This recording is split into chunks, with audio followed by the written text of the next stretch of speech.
Hello everyone, great maps के lecture 2 में serial video के सीरियल नंबर 2 में आप लोगों को ग्रेट मैप्स का और नॉलेज दूंगी। ठीक है जी। लास्ट लेक्चर में हमने ग्रेट मैप को डाउनलोड किया, उसको ऐड किया, कंपोनेंट्स में ऐड किया, उसको लोड किया और इसके प्रोवाइडर्स वगैरह देखे थे। इस लेक्चर में हम क्या कवर करने जा रहे हैं, we are going to cover marker कैसे ऐड करेंगे वो देखेंगे, और किसी पर्टिकुलर लोकेशन पे मार्कर कैसे ऐड करेंगे वो भी देखना है। जूम इन जूम आउट का देखना है और मैप को कैसे लेफ्ट राइट में मूव कर सकते हैं उसको देखना है। ठीक है जी, चलें जी स्टार्ट करते हैं।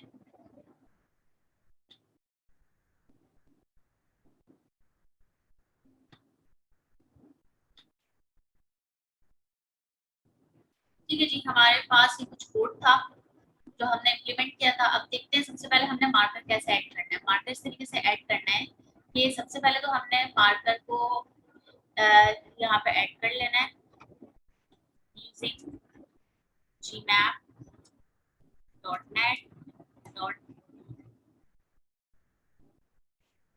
यहाँ पे नहीं आ रहा है GMap.net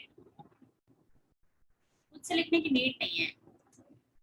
ठीक है, और .WindowsForms.Markers। ठीक है, ये ऐड हो गया। अब हमने यहाँ से कोड कॉपी पेस्ट कर देना है जो कि मैंने लिखा था। अच्छा, ठीक है, सबसे पहले इसकी वो क्या होती है, ये हम जो है ना मैप में कुछ भी ऐड कर रहे होते हैं तो वो एक ऐसा लेयर ऐड होता है। ठीक है, हमने एक मैप को लोड किया, वो एक लेयर है। अब हम उसके ऊपर एक मार्कर लगाएंगे ना, तो सबसे पहले हम मार्कर लगाने से पहले मैप के ऊपर एक वर्चुअल सी लेयर बिछाएंगे। लेयर को आ गई, अब उसके ऊपर जो है हम मार्कर ऐड करेंगे। जैसे कि हम जो है एक ग्राउंड फ्लोर होता है, ग्राउंड फ्लोर पे हमने कोई चीज, अब हमने ऊपर कोई चीज बनानी होती है तो हम सबसे पहले एक लेयर बनाते हैं, उसके बाद सारी चीजें लगाते हैं। इस तरीके से हम क्या करेंगे, मैप का एक ओवरले बनाएंगे। इस तरीके से मैप का ओवरले का कोई भी नाम हो सकता है। मैप का जो ओवरले एक ऑब्जेक्ट है जिसको हमने एक ऐसे रेफरेंसिंग करके ऑब्जेक्ट कॉल करा लिया है। ठीक है, मार्कर भी हमने किया हुआ है।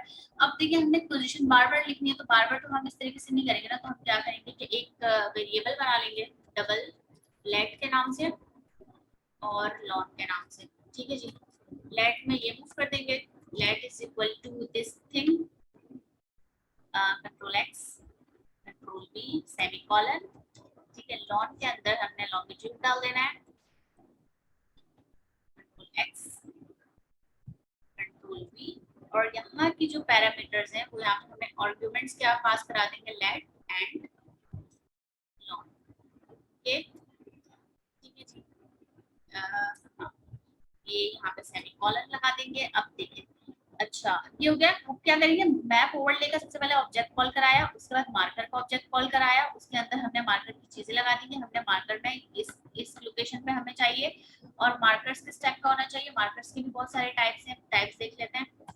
अच्छा, एक एरो भी लग सकता है, ब्लैक भी है, ब्लू भी है, पुश पिन भी है, तो ये लगा देते हैं, ये सिलेक्ट कर देते हैं। ठीक है, मार्कर आ तो गए। अब हमें मार्कर को ऐड भी कराना है, तो जीमैप कंट्रोल 1 जो हमारा कंट्रोल है उसके ओवरलेस में हम अपना जो है मार्कर सबसे पहले ओवरले ऐड कराएंगे, उसके बाद उसी ओवरले के अंदर हम मार्कर ऐड कराएंगे। देखिए, हमने सबसे पहले जीमैप के अंदर ओ ऐड कराया, ओ के अंदर एम ऐड कराएंगे, उसके बाद उसको अपडेट भी करेंगे ताकि हमारी जो चेंजेस हो चुकी है वो हमें रन टाइम पे नजर आए। Let's start the project.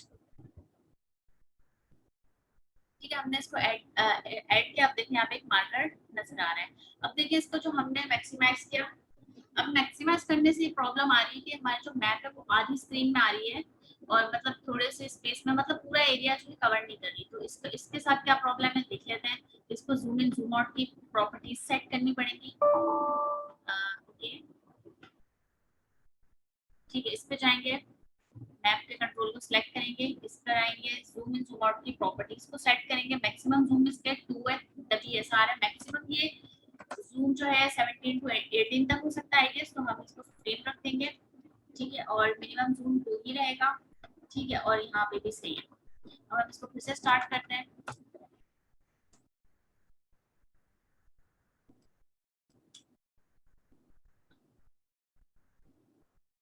ठीक है जी, इसका जूम वाला प्रॉब्लम ठीक हो चुका है। ये थोड़ा इंटरनेट कनेक्टिविटी से ये कैशे उठाएगा, कैशे करेगा मैप, उसके बाद ही पूरा दिखाएगा कि इंटरनेट थोड़ा स्लो होगा। ठीक है जी, ये हो गया। अब देखें ये जूम इन जूम आउट भी हो सकता है, मैंने इसका भी जूम आउट किया है, ठीक है। अब मैप को मूव भी कर सकते हैं, मैप मैप जो है राइट क्लिक से मूव होगा, ठीक है, राइट क्लिक होल्ड करा एंड देन माउस को मूव करा तो ये मूव इन मूव आउट हो जाएगा। So आज के लेक्चर में इतना ही। I hope you guys understand the workflow, the code, everything. ठीक है, if you have any problem regarding this, you can email me. I will drop email and I will also drop the DLL files in the description box, so you can easily click on it and download it and then use it into your own project. ठीक है, तब तक के लिए goodbye.